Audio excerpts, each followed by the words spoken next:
Shalom, selamat pagi anak-anak kelas 2. Ketemu dengan Mem Grace dengan pelajaran pendidikan agama Kristen. Nah, kita masih ada di bab 7.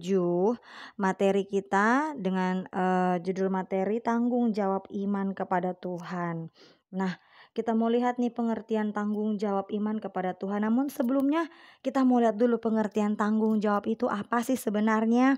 Nah, arti tanggung jawab menurut Kamus Besar Bahasa Indonesia adalah kewajiban menanggung atau memikul suatu tugas.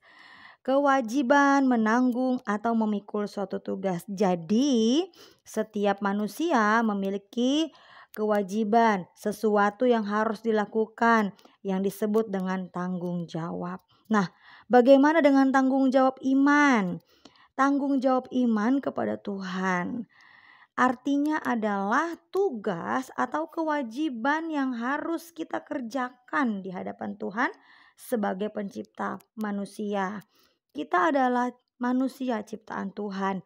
Oleh sebab itu, kita sebagai manusia punya tanggung jawab, punya kewajiban yang harus kita kerjakan di hadapan Tuhan. Nah, untuk bacaan Alkitab untuk materi tanggung jawab iman kepada Tuhan ada 3. Di dalam kitab Matius 7 ayat 7, anak-anak bisa lihat. Dan kemudian di dalam kitab Matius 18 ayat 19, anak-anak juga bisa lihat. Dan berikutnya untuk bacaan Alkitab yang ketiga, kita akan bisa lihat di dalam kitab Yohanes pasal 15 ayat 14. Nah, itu adalah bacaan Alkitab untuk apa saja sih tanggung jawab kita kepada Tuhan.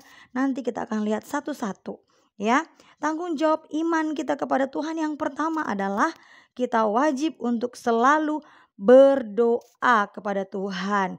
Nah, pertama-tama yang kita doakan siapa nih?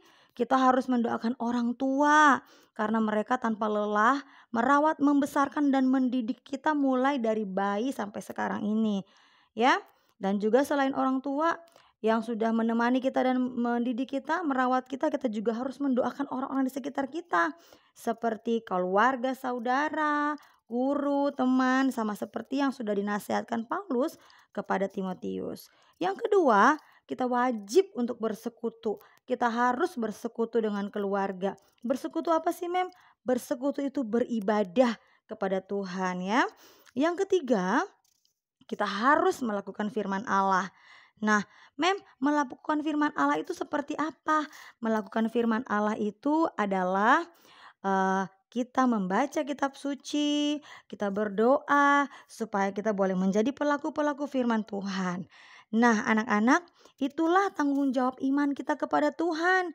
Yang pertama, kita harus selalu berdoa, mendoakan orang-orang di sekitar kita, ya, mendoakan keluarga kita, teman kita, dan juga guru kita. Yang kedua, kita juga harus selalu mendoakan, bersekutu dengan keluarga kita. Dan ketiga, kita harus selalu melakukan firman Tuhan dengan kita membaca kitab suci, kita berdoa. Nah, anak-anak, ada tugas yang harus kalian kerjakan. Ada 5 pertanyaan yang harus kalian kerjakan dan tentunya anak-anak kerjakan dan kirimkan kepada Mem, ya. Terima kasih.